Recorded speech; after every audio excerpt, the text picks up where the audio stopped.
Olá, minhas amigas e meus amigos da resistência pela democracia contra o nazifascismo. Alegrias, muitas alegrias. Não sei por quê, porque o resultado dessa CPI não me deixou tão alegre assim, não. Eu estou achando tudo muito confuso. Recuaram, fizeram um acordo, Bolsonaro não é genocida, Bolsonaro não é homicida. Então eu e todo mundo que chamou Bolsonaro de genocida tem que pedir desculpa.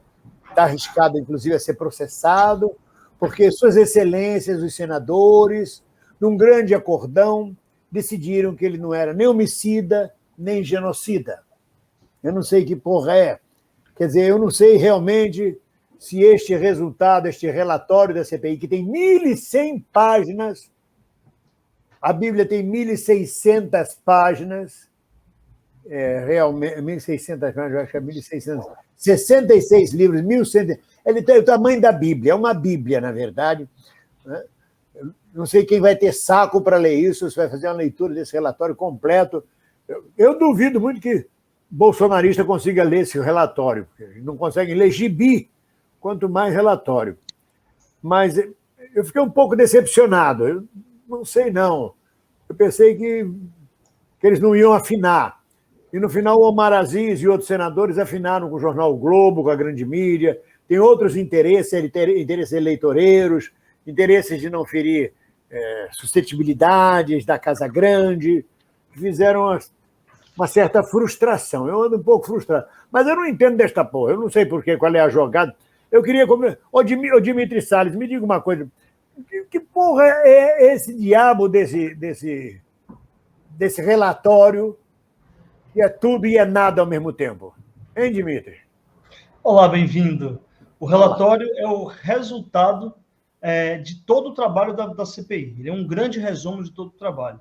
Eu não estou tão pessimista com o relatório, não. Acho que ele cumpriu o papel de apontar para a política, para a justiça e para a história os responsáveis pelo que nós estamos vivendo, pelas 600 mil mortes, pela tragédia dos nossos tempos. Acho que o relatório cumpre bem esse papel. E por trás do relatório há todas as provas que a CPI conseguiu colher durante esse período que não foram apresentadas nesse momento, mas que certamente servirão para consubstanciar as denúncias que serão encaminhadas para os órgãos competentes. Então, o relatório está amparado em muitas provas. E ele conseguiu apresentar 68 indiciamentos, sendo 66 pessoas e 2 empresas. No geral, e tem um outro elemento que me parece importante destacar, é que o relatório, com a conclusão da CPI, comprova o que a gente vem dizendo há muito tempo. Houve no Brasil um gabinete paralelo no Ministério da Saúde que agia contra a ciência, que agia à revelia das medidas sanitárias. Houve um esquema de corrupção para poder se beneficiar em torno da morte das pessoas, enquanto se esperava a vacina da Índia. Então, essas questões que a gente vinha denunciando estão comprovadas com o relatório da CPI. E há o indiciamento do presidente da República.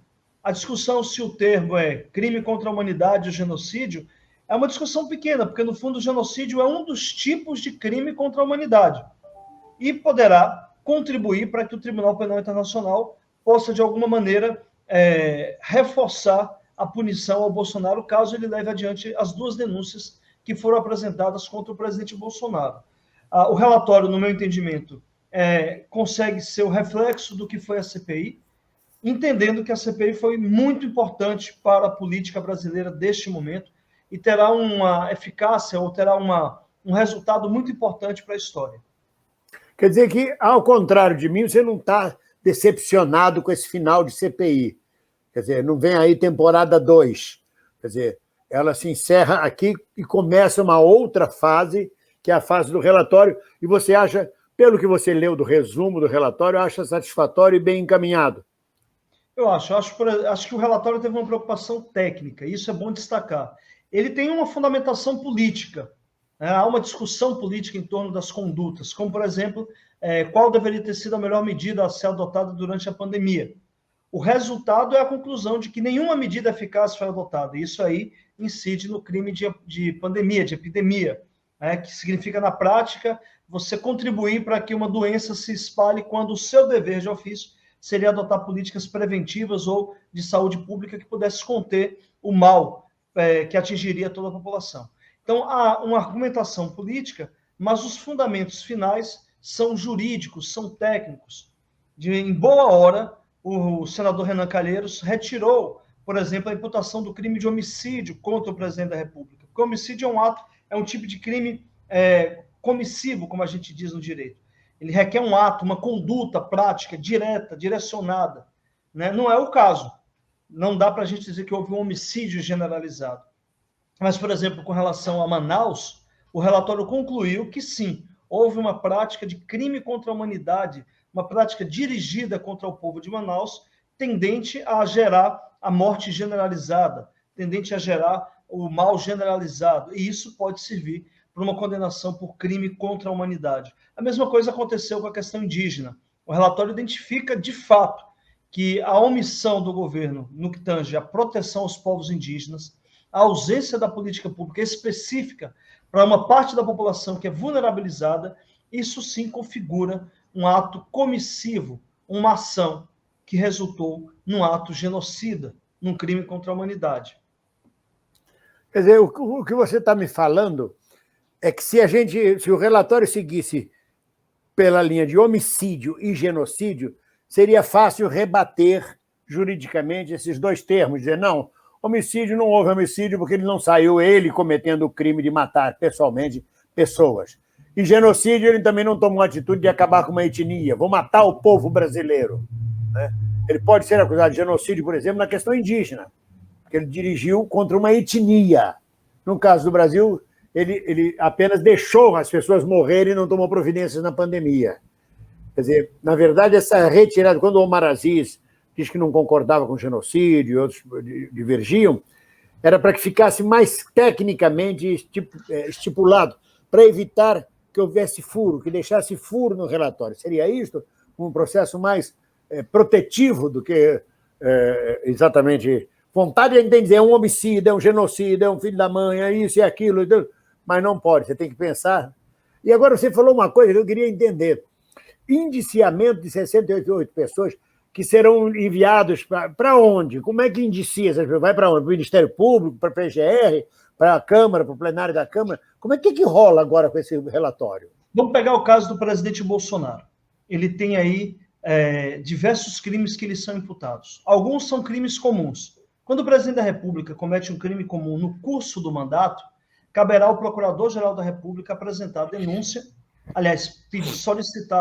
apresentar denúncia ao Supremo Tribunal Federal e depois solicitar autorização para processar o presidente à Câmara dos Deputados. Nós teremos aí dois problemas. O primeiro é o Procurador-Geral agir no caso dos crimes comuns. E se agir, o segundo problema é a Câmara dos Deputados aprovar a autorização para processar o Bolsonaro. Nós estamos chegando no final do ano de 2021. O ano que vem, ano eleitoral, é um período muito curto. A Câmara não vai se debruçar em tentar analisar ou autorizar a abertura de processo contra o presidente, o que pode, inclusive, se aprovado, gerar o afastamento do presidente por 6 meses das suas funções. Acho que esses crimes comuns ficarão, a princípio, impunes. Não quer dizer que eles não serão apurados. Com a perda do mandato, Bolsonaro responderá por esses crimes na Justiça Federal. O segundo caso são os crimes de responsabilidade. Aí são crimes que dão base ao impeachment. Já tivemos aí centenas de pedidos de impeachment, mas a comissão parlamentar de inquérito poderá formalizar o pedido de impeachment ao presidente da Câmara, Arthur Lira. A decisão, portanto, sai das mãos da PGE no que tange aos crimes de responsabilidade e vai direto para as mãos do presidente da Câmara dos Deputados. A pressão popular, a pressão política definirá se o presidente Bolsonaro responderá a processo de impeachment ou não, porque a Câmara deverá autorizar a abertura desses processos. E, por fim, o crime contra a humanidade, que está nas mãos do Tribunal de Haia, do Tribunal Penal Internacional. Analisar, já existem 2 denúncias, e me parece que a mais sólida, a mais consistente, é a denúncia formulada pelos povos indígenas por genocídio praticado contra as etnias indígenas brasileiras. Embora haja uma divergência, eu diria, na nomenclatura do crime, a documentação reunida e o relatório por si só pode sim servir para reforçar a denúncia apresentada pelos povos indígenas e o tribunal levar adiante uma denúncia de genocídio contra Bolsonaro. Seja ele presidente da República ou não, ele poderá responder pelo crime de genocídio. Há outras... Sim, sim.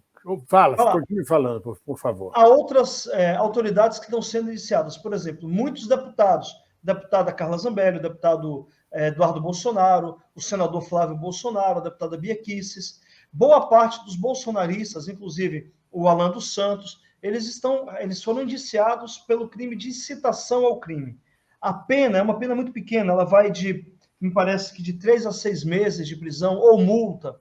A abertura de um processo contra esses deputados dependerá de uma decisão prévia do Supremo Tribunal Federal. Mas também caberá à Procuradoria-Geral da República decidir se vai processar esses deputados ou não. A princípio, apresentar a denúncia junto ao Supremo Tribunal Federal. Enfim, há caminhos ainda muito longos a serem travados. Com relação a esses deputados, o indiciamento ele é muito brando, é muito leve, mas tem um efeito político. Essas pessoas terão que responder à sua base, pelo menos terão que responder à imprensa, por terem sido indiciados pelo cometimento de crime de incitação ao crime, à prática violenta no Brasil. Quer dizer, na verdade, o que eu estou vendo é Bolsonaro não acontece porra nenhuma com ele, porque tem que ter a PGR, o Augusto Aras disse que não vai pecar por omissão, mas que fará ação. A ação dele pode ser, não vou mandar isso para lugar nenhum. Isso é uma ação. Não vou aceitar. Mas digamos que mande. Aí o Supremo tem que decidir o que pode fazer, o que pode ir para frente. O Supremo, para se reunir, leva horas. Aquilo é mais lento que baiano. Com todo respeito, não se esqueça que eu sou baiano e você também é baiano. É de uma lerdeza daqui que se mova, deixa para o ano que vem. E depois que o Supremo decidir que vai para a Câmara dos Deputados. E aí a Câmara, que tem o Centrão, que tem maioria, toda ganhando dinheiro às custas de Bolsonaro, tem que decidir que vai processar Bolsonaro. Em fim de mandato, não dá mais tempo. Então fica elas por elas, deixa para quando Bolsonaro for derrotado na eleição, responder como cidadão comum. A menos que ele saia antes da presidência e se candidato a senador, ele vai ter alguma imunidade. No caso dos deputados, a mesma coisa, leva um tempão para as coisas serem resolvidas, a pena é branda. Quer dizer, no fundo, é um grande teatro. Para mim é uma decepção. Eu pensava que esta porra metia todo mundo na cadeia logo, acabava logo com essa história. Tal. Mas os meandros da lei são muito lentos. São muitos os meandros, embargos, os contra-embargos, os infringentes, essas porra todas que eu não entendo nada, que você é que entende dessa porra. Agora, de toda forma, o resultado, então, da CPI é positivo. É isso, Dimitri? Até o momento, o resultado é positivo, é isso? Eu entendo que sim, eu acho que sim. Acho que a gente tem, no afã político, o desejo de poder trucidar o Bolsonaro. Mas o jurídico limita o nosso afã, o nosso desejo, que, aliás, é uma salvaguarda de todos nós. Acho que a CPI conseguiu demarcar a conduta de cada um e tipificar como crime. Isso é muito importante. Queria lembrar também, bem-vindo, que a CPI terminou por indiciar 4 ministros do Bolsonaro, 4 pessoas que estão no exercício da função pública, incluindo o general Braga Neto. Ou seja, bem ou mal, esses ministros terão uma situação mais delicada de agora em diante. São eles o Braga Neto, o Wagner Rosário, da Controladoria-Geral da União, o Onyx Lorenzoni e o ministro Queiroga, da Saúde. Então, essas figuras estarão ali marcadas. Sim, porque o Pazuello não é mais ministro. Mas deve ter sido indiciado também. Ele foi indiciado por vários crimes, inclusive. O Pazuello é indiciado por vários crimes. De alguma forma, o bolsonarismo se vê cercado e poderá ser alvo das mãos da justiça. Isso é muito, muito positivo. A gente tem agora um relatório de mais de 1000 páginas, que certamente não vai ser lido pela população em geral, mas nas nossas mãos há um grande instrumento de pressão política, de pressão jurídica, o que transfere a nossa luta do plenário da CPI para o espaço da justiça, para o espaço da política. Agora nós temos instrumentos que qualificam a nossa intervenção, a nossa luta contra o Bolsonaro. Se antes a gente não conseguia fazer a luta porque o Bolsonaro travava junto aos seus lá no cercadinho, e a CPI arranca ele do cercadinho, agora a CPI joga ele na seara política, na seara da luta política, e cabe a nós fazermos aí a melhor batalha. Dimitri, a gente não pode ir mais longe, porque, na verdade, é um vídeo e os vídeos longos as pessoas não curtem muito. Mas amanhã nós temos a nossa live, comentário bem-vindo, às 11 horas da manhã, junto com Pedro Rocha e a Dóia Siqueira. E eu acho que a gente vai... Exatamente vai ser o tema da live de amanhã, aprofundar mais essa discussão, até porque já teremos mais análises mais aprofundadas do relatório e do encaminhamento da CPI. De toda forma, foi muito legal da gente estar junto aqui comentando sobre isso, em cima da lata, em cima do relatório da CPI, né, como eu digo, no papo da hora da gente, realmente. Obrigado, Dimitri. Obrigado a quem acompanhou a gente, está acompanhando a gente. Um abraço para todos. Um grande abraço.